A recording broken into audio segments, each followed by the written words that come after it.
A new strain of E-coli is leaving thousands of people sick or dead. Health officials are baffled and governments are dealing with the economic fallout. But just how serious is the outbreak and what's the solution? This is Inside Story.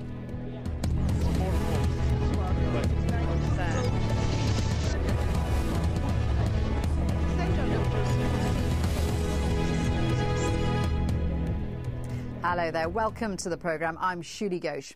12 countries are now battling an outbreak of a nasty strain of E. coli, a bacterium that's killed over a dozen people in Europe, most of them in Germany. Germany first blamed Spanish cucumbers for the contamination. That turned out to be untrue, but Spanish farmers are now losing almost $290 million a week in sales. And Spain has threatened to sue Germany for the lost revenue.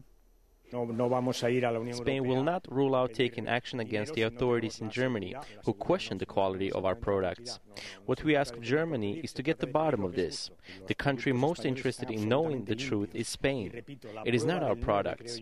All of the people who are affected are in Hamburg, or were in Hamburg, so it seems the problem is there. The proof is that there are no cases in Spain. If the bacteria came from Spain, we would have seen infections. Our products are absolutely clean, our cucumbers in this case. It is not a problem of the origin of the product. In fact, no one knows where the outbreak has come from. Tests have apparently cleared Spanish cucumbers and health officials are stumped. As the crisis grows, so too does the economic fallout. Russia, which buys more fresh produce from the European Union than any other country, has banned imports of raw vegetables from all EU countries. Tim Friend reports.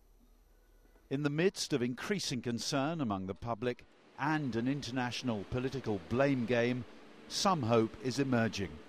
Scientists in Germany are developing a new form of treatment for the potentially deadly E. coli bacteria. It's a new antibody therapy and it's already being used on some patients. It's very early for the antibody therapy. In individual cases, we clearly have the impression that it works. Otherwise, we wouldn't do it. But it's nothing more than an impression. It's not the result of a medical study. But it's the only positive aspect to the epidemic so far. Spain's fruit and vegetable growers, wrongly blamed by Germany for the E. coli outbreak, arrived in Hamburg to protest their innocence. We're concerned about the E. coli bacteria crisis, and I'd like to express my profound sympathies to the people who are ill. But I'd like to say very clearly that we never had any problems with E. coli or other germs or viruses in Andalusia. The source of the bacteria may never be established, and that's fueling the accusations and boycotts. Russian Prime Minister Putin says he wants the source pinpointed before lifting an import ban on European Union raw vegetables. In the meantime, the number of people becoming ill keeps rising, although, according to some doctors, there's a faint impression that the increase could be fading. Tim Friend, Al Jazeera. Well, joining us today are my three guests in Brussels. Denis Kefalakos, he's the editor of New Europe, a weekly newspaper on European issues. In Birmingham, Anthony Hilton, head of biology and biomedical sciences at Aston University. And in Berlin, Alexander Marguillet, editor of a political magazine, Cicero. Welcome, gentlemen, to the programme. Alexander, let me start with you. Why do you think authorities in Hamburg were so quick to blame Spain for the source of this problem? Well, look, there was an incredible peril to the life of many people. So, of course, action had to be taken very quickly. And the quicker action is taken, the higher is the risk to produce the wrong results. This is for sure. But I'm totally certain that there was no purpose somehow to put a doom on Spanish cucumbers and to hurt Spanish vegetable growers by that. But that is the end result. Should Germany not have waited for the results of tests first before giving such a knee-jerk reaction? Well, I'm not really involved in what happened in Hamburg. Obviously, they made a wrong analysis, and probably the German government was too quick in putting a ban on Spanish cucumbers. But this is a very exceptional situation, and we really have to face the fact that it's a danger of life to many people, and reaction had to be taken quickly. And this is what can happen when reactions are taken that quickly. Then the risk of producing mistakes is higher than if you have all the time you need to make a profound analysis. Dennis, what do you think? It's a very difficult situation, isn't it? Can I take this question too? Can I take this question too? Ahead. Because being a journalist, I'm very, very cautious about the reaction of the public opinion, and the Germans did the right thing to announce the problem, but it was not the right thing to announce the source of the E. coli bacterium, because they were not sure it was in Spain. So it was half correct, half wrong, the German action taken in this account. And it's caused huge damage, hasn't it, Dennis? I mean, there's been a huge consumer backlash. Yes, it is, and Russia, for example, overreacted to that and has banned all imports from the 27 European countries. Even Greece is blamed. Even Greek cucumbers are blamed from Moscow on this issue, and it's not the right decision in Moscow. Anthony, we've seen a lot of food scares over the years, haven't we? Beef, milk, eggs. I mean, how serious is this one, do you think? I think this is very serious. You can tell by the scope and the number of individuals that are unwell, and indeed the number of individuals that have developed very serious complications as a result of that. And I think just on the basis of that, it's very, very serious. But if I can just return back to the previous question, because I'm not involved with the team that made the decision at all to ban the import. But you have to realise that microbiology is an inherently slow science, really, and that the people that made that decision would have probably made it on the basis of the information and the evidence they had at the time. And if you can project yourself to the other extreme, let's say they hadn't have banned them and it had found that the cucumbers were implicated, then we'd be having a very difficult and different conversation, really. So I don't think that we can be too harsh on the decision on the basis of the evidence they had. They would have done food histories, they would have asked people what they'd eaten. And I'm sure that a theme would have come through that cucumbers were somehow implicated at the time. Otherwise, it would be a very unusual food group to pick, because in my experience, cucumbers have hardly ever been involved in foodborne outbreaks. Yeah, hold that thought. In fact, the Robert Koch Institute, Germany's disease control authority, last week issued a warning against the consumption of raw tomatoes, cucumbers and lettuce purchased in northern Germany. Of course, that situation's changed, and this week Reinhard Berger, the Institute's president, justified that statement. He said, "We wanted to avoid new infection sources. It's a difficult balance. You don't want to wait a long time, and on the other hand, you don't want to cry wolf." Anthony, from what you were saying, that is obviously the balance that you have to find. It is, that's absolutely right. Microbiology, I suppose, as a science, is a little bit like growing plants, really. You plant a seed and you nurture it with water and fertiliser, and the seed grows, and then you can work out what kind of plant you've got. The same with microbes. We inoculate them from samples onto specialised agars, and we have to wait for them to grow in order for them to be able to interpret what's there. And it would be foolish to speculate without actually waiting for some evidence to come forward as to what you had there. But they wouldn't have had the benefit of that. They'd have had to interview the patients that were presenting with symptoms and try and get a food history, what they'd eaten, where they'd been, any common sources, maybe contact with animals or water. And obviously cucumbers in that analysis must have come forward as a candidate, otherwise they wouldn't have picked it. It just so happens that as the analysis has gone forward, that's been ruled out, and I suppose that's unfortunate in the terms of the infection control, because now they're back to the beginning again, where they actually don't know where it's coming from.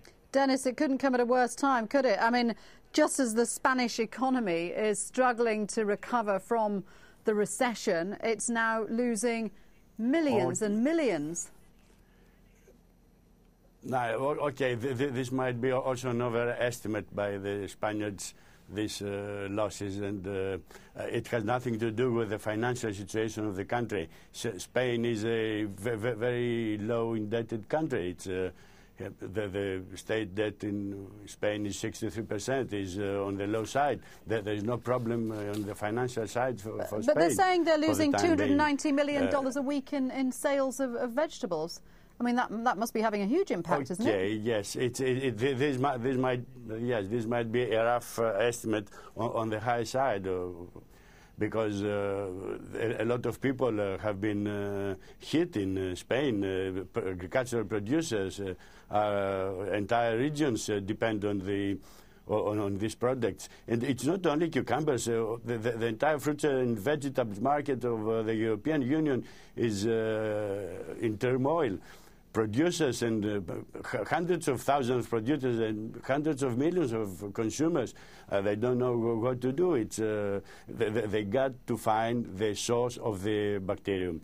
It's imperative, because if they don't, this issue will not die out. Okay, let's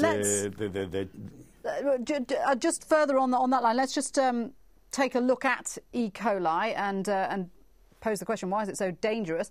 Well, E. coli is found in the intestines of animals and humans, and it's normally harmless. But this particular strain is a highly toxic variety known as EHEC. Now, cases have been reported in several European countries and in the US, but most are in Germany, where over 1,500 people have been infected. It's spread through contaminated food and water, especially raw vegetables and undercooked meat. Now, the World Health Organization says this particular EHEC strain is very rare and has never before been seen in an outbreak. But Chinese scientists say it's a whole new strain of bacteria, highly infectious and possibly resistant to antibiotics. Anthony, as the medical expert here, just tell us about E. coli, because I know that it normally causes diarrhoea. This strain is much more serious, and there is one particular strain that causes something called hemolytic uremic syndrome. I hope I'm pronouncing that correctly, which can lead to kidney failure. That's right. E. coli is actually a broad group of microorganisms, and there are several groups that we define within that based on the types of symptoms that they cause when people are unwell.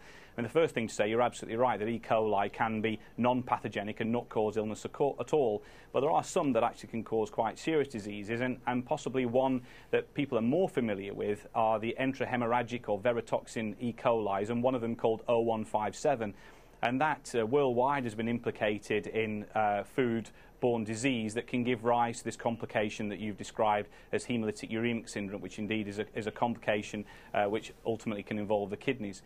What we're looking at here with the current E. coli is that it demonstrates a similar type of activity in causing hemolytic uremic syndrome, but the genome has been sequenced, which is really quite an incredible feat to achieve in 3 days, that we have the entire blueprint for this new organism. And we can see that it actually has novel characteristics that we've not seen before, that seem to actually be a chimeric strain, as in it seems to have elements of two strains joined together, and essentially the worst parts of those two strains leading to a new kind of super toxic microorganism. I was going to say, is this one of those new superbugs that's been produced, which is now causing problems, and we now have to find ways of combating it, which sound a bit difficult if it is resistant to antibiotics? That's right. It does seem to have acquired resistance to antibiotics. In the data that I've seen of 28 different antibiotics that were screened against it, it was resistant to 14, just under half, which is quite a number, really, which means that treatment options are somewhat limited.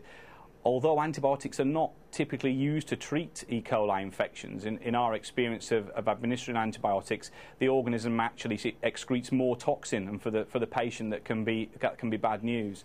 And so actually clinical management of these types of infections is quite difficult, but the unavailability of effective antibiotics is certainly bad news. Alexander, clearly a very dangerous bacteria. Do we have any idea how this has come to be in the food chain? No, absolutely not. Look, I'm not a biologist. It's not me who can answer these kind of questions.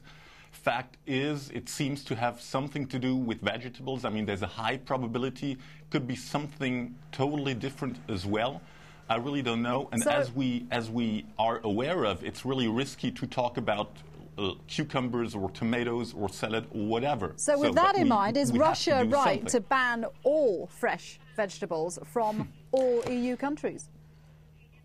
Yeah, look, I can somehow understand what the Russians do. I mean, the Germans started with saying it has to do with Spanish cucumbers, or with tomatoes, or somehow with vegetables. Of course, the Russians have to take some action against that.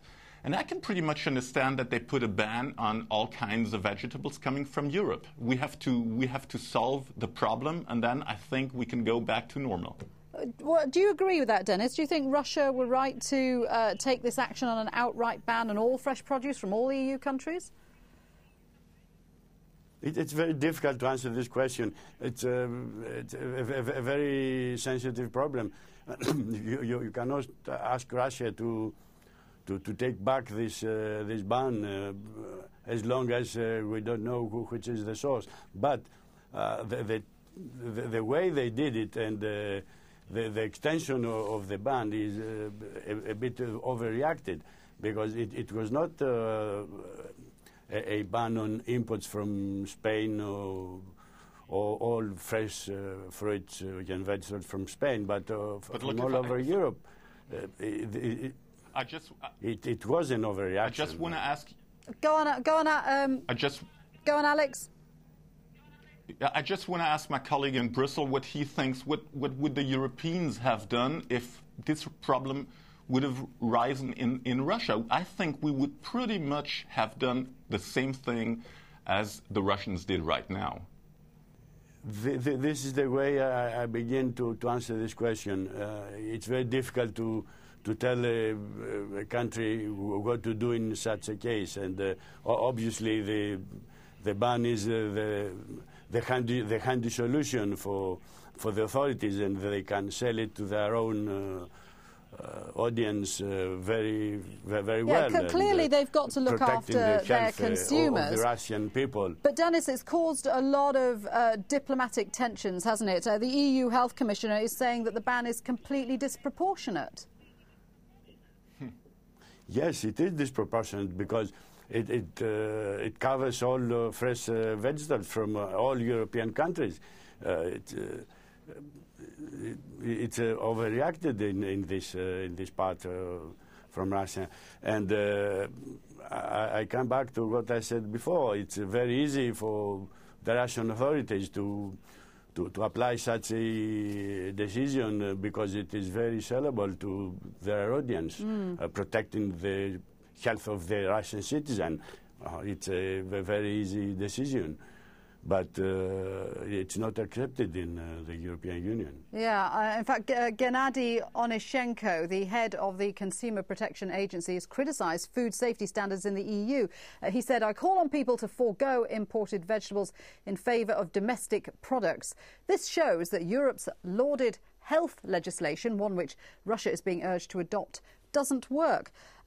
Anthony, do you think there is a question to ask about food safety standards? I think generally in the EU in particular that food safety standards are quite tightly regulated, and there will be procedures to try and prevent this sort of thing from happening. I think what is likely to have happened is that something has gone wrong. Either at we refer to it sometimes as the farm to fork, really, that from the farm where the vegetables are being grown, maybe through distribution, packaging, retail sale or whatever, something has happened to cause contamination. Now, whether that would have been through reckless abandon of procedures that were already in place, I very much doubt it. I think that it's probably the result of some form of accident or something that's unknown right now. But without knowing, it's very difficult to speculate, really. Is it? Well, why is it so difficult to find out? Well, it shouldn't be too difficult. When I say shouldn't be too difficult, because this is quite an unusual strain. The 104 strain is very rare and hasn't normally been seen. And so, actually, in order to find it, I suppose an analogy might be if there was a one-legged gunman running around the city, you'd have a good chance of finding him because he's so unusual amongst everybody else. Whereas, because with other microorganisms that are actually very common, it makes it more difficult to find the actual specific organism. So I predict that once they start to look in the right places, they'll very quickly get the data they need to show where this organism is coming from. But where they look, that's the difficult question. What about preventing this happening in the future, Anthony? Can we look at mechanisms to make sure something like this doesn't happen again? I think the difficulty that's happened this time is that we have to remember that E. coli, and in particular E. coli that can be quite severe and cause hemolytic uremic syndrome, is already associated with meat and meat products, but people have a very different attitude to the way that they handle meat, store meat and prepare meat, so that they handle it with a regard that it's contaminated, and they also cook it with a regard that it needs to be cooked properly, and therefore the infection hazard is eliminated.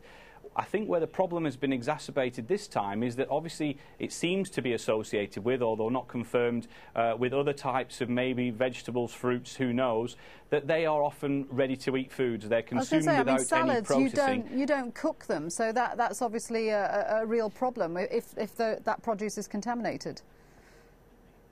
Yes, well, that's right, and therefore we have to adopt, if indeed when the results of the investigation finally become available, and let's say that things like salads are implicated, then we almost need to revisit the way that we prepare food, and so that we prepare salad with a view to handling it as we would a contaminated product like meat, and that we start to wash it, maybe employing even things like chlorine washes in the home as salad washes to kill the microbes that might be on there.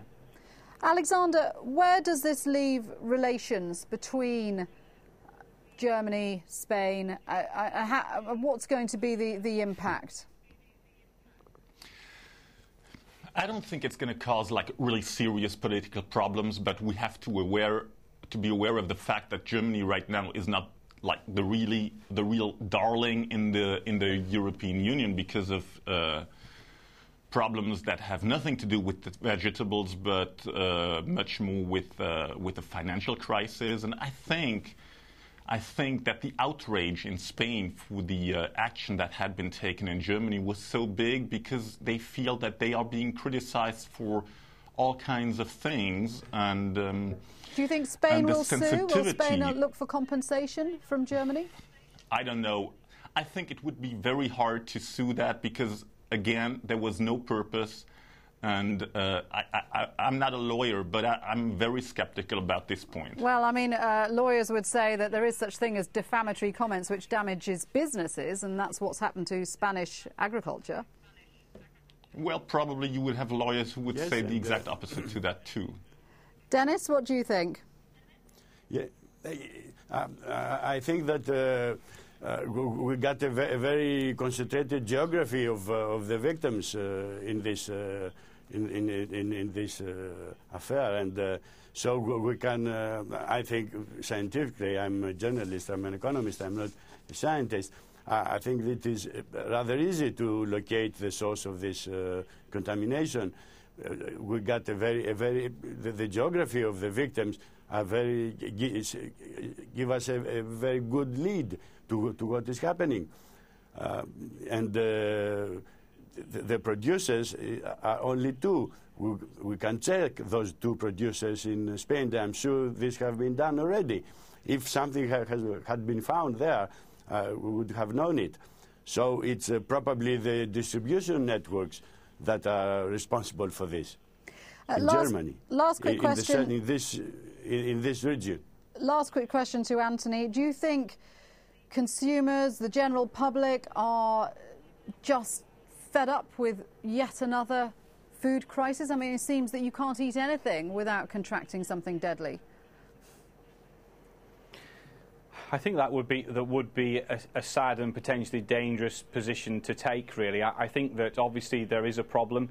At the moment, we don't know the route of transmission, and therefore I think it's in everybody's best interest to be vigilant and to assume that any raw food that they consume or any raw food that they prepare for consumption has to be prepared properly, and also any ready-to-eat food, if they have the ability to, for example, peel it or wash it or just make that extra check, it's probably wise to do so. It may be an overkill right now until we know exactly what's going on, but in the absence of any information, it doesn't mean that we can assume it doesn't exist. Gentlemen, thank you very much indeed for that fascinating discussion. Thanks to my guests, Denis Kefalakos, Anthony Hilton and Alexander Marguillet. And thank you for joining us on this edition of Inside Story. We do welcome your comments. Email us at insidestory@aljazeera.net. But for the moment, from me, Shiri Ghosh, bye-bye for now.